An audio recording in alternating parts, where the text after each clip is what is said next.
Hey guys, कैसे हो आप सब। आई होप आप सभी बहुत अच्छे होंगे और आपके जो एग्जाम की प्रिपरेशन है वो काफी जोरों शोरों से चल रही होगी। तो देखो गाइस, अब आपको भी पता है कि आपका अप्रैल का मंथ है वो कल से स्टार्ट होने वाला है। 1 अप्रैल है कल। ठीक है, और इसको मिलाकर आपके पास जो टोटली है 30 डेज बचते हैं आपके एग्जाम्स को लेके, क्योंकि जो मई के ये 2-3 डेज बचेंगे उसको काउंट करने का कोई भी बेनिफिट नहीं है।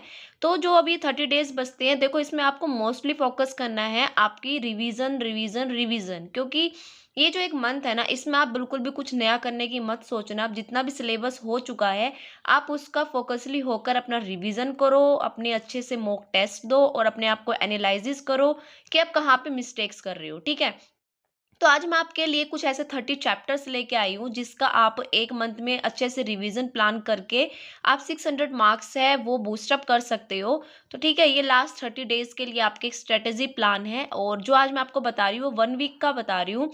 ऐसे मैं आपको एक एक वीडियो में चारों वीक्स का मैं आपको एक प्लान प्रोवाइड कर दूंगी कि आप 30 डेज को कैसे डिवाइड करके कर सकते हो। तो ये देखो, आपका जो अप्रैल का फर्स्ट वीक है उसके लिए प्लान है।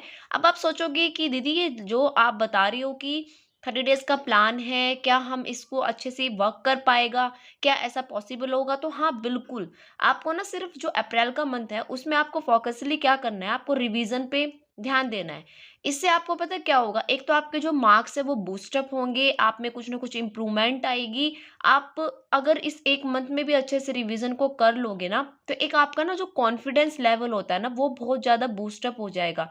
और मैं आपको बता रही हूँ कि जो आपका कॉन्फिडेंस लेवल है वो बूस्टअप होना बहुत ज़रूरी है लास्ट के मंथ में, तभी आप जाके अपने एग्ज़ाम पे, जो आपका एग्ज़ाम का डे होगा, वहाँ पे आप रिलैक्स फेज़ में आके उस एग्ज़ाम को अटेम्प्ट कर पाओगे।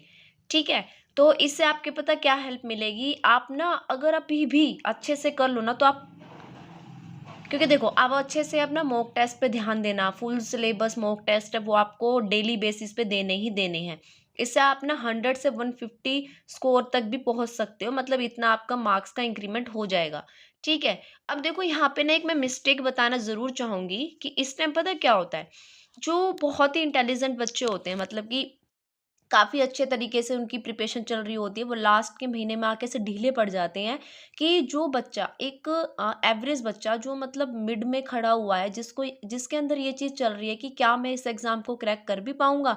क्या मतलब मेरे मार्क्स आ भी पाएँगे?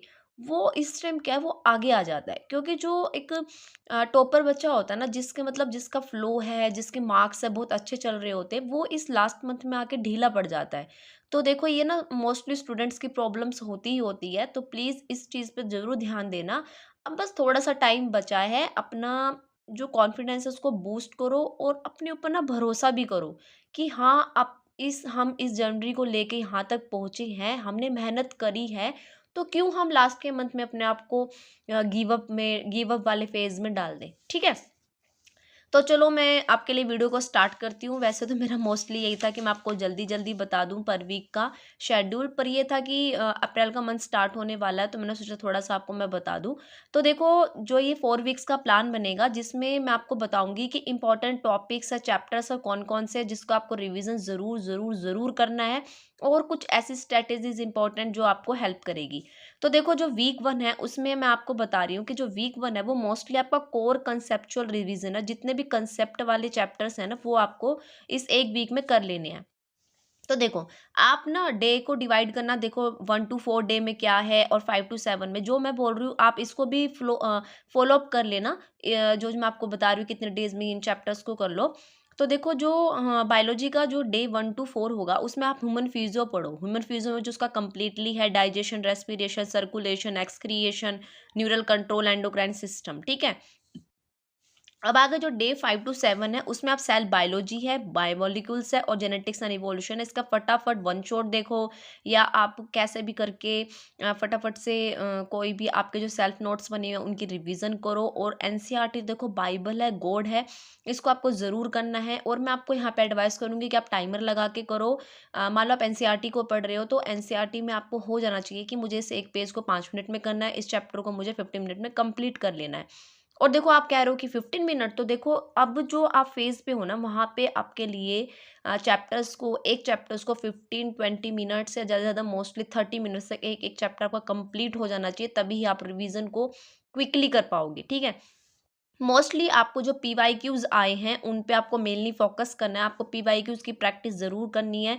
और यहाँ पे आप ध्यान देना कि जैसे आप स्टार्टिंग से जो क्वेश्चंस की प्रैक्टिस करते आते हो, तो आपने जो आपको लगता है कि ये क्वेश्चन मेरे गलत हो रहे हैं, तो उसको आपने ज़रूर मार्क किया होगा। और अगर आपने मार्क नहीं किया है, तो वो आपकी बहुत बड़ी मिस्टेक है कि आपने वो मार्क नहीं किया है, क्योंकि इस टाइम आपको वो मार्क क्वेश्चन है, वो ज़रूर देख के जाने हैं एग्ज़ाम से पहले, क्योंकि जो क्वेश्चन पहले गलत हुए हैं वो अब भी गलत हो सकते हैं, और जो आपने ठीक करे हैं तो वो मोस्टली ठीक ही रहेंगे। ठीक है? तो आपको इस टाइम उसकी भी प्रैक्टिस करनी है। ठीक है? नेक्स्ट मैं आपको बताऊँगी केमिस्ट्री के लिए। केमिस्ट्री का जो डे 2 1 टू 4 है, आपको उसमें क्या करना है, मैंने यहाँ पे आपको डे 1 टू 4 और 5 टू 7 में फिज़िकल केमिस्ट्री और ऑर्गेनिक केमिस्ट्री बताई हुई है। इनऑर्गेनिक केमिस्ट्री मैं नेक्स्ट वाली वीक के लिए लेके आऊँगी। तो जो फिज़िकल केमिस्ट्री है उसमें आप क्या करो, मोल कांसेप्ट है, थर्मोडायनामिक्स है, इक्विलिब्रियम है, इलेक्ट्रोकेमिस्ट्री और सॉल्यूशन, इन वाले चैप्टर्स को आप 1 टू 4 के डे में कर लें। एंड जो 5 टू 7 जो बचेंगे डे, उसमें आप ऑर्गेनिक केमिस्ट्री में हाइड्रोकार्बन, अल्कोहल्स, फिनॉल्स और ईथर्स कर लें। यहाँ पे मैं आपको बोलूँगी कि ये फिजिकल केमिस्ट्री के लिए एनसीईआरटी को स्किप कर सकते हो, क्योंकि जो फिजिकल केमिस्ट्री है उसमें जो थ्योरी का पोर्शन है वो मतलब फिजिकल केमिस्ट्री मोस्टली आपके फिजिक्स की तरह होती है, तो आपको उसको थ्योरी करने की ज़रूरत नहीं है। और अगर थ्योरी की नीड भी होती है, तो जब आप क्वेश्चन प्रैक्टिस करते हो तो उसमें जो जितनी ज़रूरत की थ्योरी होती है वो उन क्वेश्चंस के फॉर्मेट में आ जाती है, जिससे आप वहाँ पे उसको कवर अप कर लोगे। ठीक है? यहाँ पे मैं ऑर्गेनिक केमिस्ट्री में बोलूँगी कि ऑर्गेनिक केमिस्ट्री और जो इनऑर्गेनिक केमिस्ट्री होती है, उसमें आपका एनसीईआरटी पे फोकस करना बहुत ज़रूरी है। ठीक है? तो यहाँ पे आपको बिल्कुल भी एनसीईआरटी को स्किप नहीं करना है। एनसीईआरटी में जितने भी आपके बॉक्सेस में बने कॉर्नर होते हैं, समरी पार्ट होता है, या भी जो इन टेक्स्ट क्वेश्चन होते हैं, वो आपको ज़रूर प्रैक्टिस में करने हैं। आपके पीवाईक्यू को आपको छोड़ना नहीं है। पीवाईक्यू आपको अब ज़रूर उनको दोबारा से करके जाना है। ठीक है? और मार्क क्वेश्चन है उसकी प्रैक्टिस आपको ज़रूर करनी है। फिजिक्स में आप डे 2 1 टू 4 है, उसमें आप मैकेनिक्स करो, जिसमें काइनेमेटिक्स है, न्यूटन्स लॉज है, वर्क पावर एनर्जी है, रोटेशनल है और ग्रेविटेशन वाला। फिर जो 5 टू 7 वाले डे बचेंगे, उसमें आपको एसएचएम और वेव्स और हीट एंड थर्मोडायनेमिक्स करना है। ठीक है? यहाँ पे मैं आपको मेजरली बोलना चाहूँगी कि आपको पीवाईक्यूज और मार्क क्वेश्चन तो करने ही करने हैं, लेकिन इसके साथ साथ आपको जो हर एक चैप्टर का आपको मॉड्यूल में से 50 क्वेश्चन ज़रूर प्रैक्टिस में लाने, क्योंकि फिजिक्स का जो पार्ट है वो आपके न्यूमेरिकल बेस पे ही होता है। और जो फिजिक्स होती है ना, वो मोस्टली बच्चों की वीक एरिया होता है। तो इसमें आप जितनी ज़्यादा क्वेश्चन की प्रैक्टिस करोगे ना, आपको उतना ही बूस्ट होगा आपका कॉन्फिडेंस लेवल, आपको खुद पे बिलीव होगा कि आप क्वेश्चंस को बना पा रहे हो। ठीक है? और मैं हमेशा बोलती हूँ कि आप एक अपनी जो फ़ॉर्मूला शीट है वो ज़रूर बना के चलो, छोटे-छोटे आपके शॉर्ट नोट्स बना के चलना। ठीक है? आपके पास अब इस टाइम एक फ़ॉर्मूला शीट भी होनी चाहिए। ठीक है? जो मैं आपको बोलती हूँ ना, मई के लास्ट के 1 से 2 दिन बचेंगे, उसमें आपको बस ये जो मोटा-मोटा कवर करना होता है कि आपके फ़ॉर्मूला शीट हो गया, आपके शॉर्ट नोट्स हो गए, आपने फ्लैश कार्ड बनाए हुए, आपके निमोनिक्स हैं, वो सारे के सारे आपको लास्ट टाइम में देख लेने होते हैं। और आपका जो अप्रैल का मंथ होता है, उसमें वो आपके लिए बेनिफिशियल बहुत होता है, क्योंकि इस मंथ में आपका कुछ भी नया करना या आपको नई वीडियो उठा के ये करना, आपका दिमाग है बहुत ज़्यादा ही ख़राब हो जाएगा। इसलिए आपने जितना कर लिया है उनकी आप रिवीजन बहुत अच्छे से करो, और इस मंथ को कम्प्लीटली रिवीजन मंथ में डाल दो। और आप जितना हो सके अपने क्वेश्चन प्रैक्टिस है, मॉक्स हैं, इन पे आप ध्यान दो, जिससे आपका टाइम मैनेजमेंट है वो बढ़ेगा। ठीक है गाइज, आई होप ये आपकी हेल्प करेगा। अब मिलेंगे नेक्स्ट वीडियो में आपके नेक्स्ट वीक के प्लान के साथ। तब तक आप अपना ध्यान रखें। Take care and bye bye.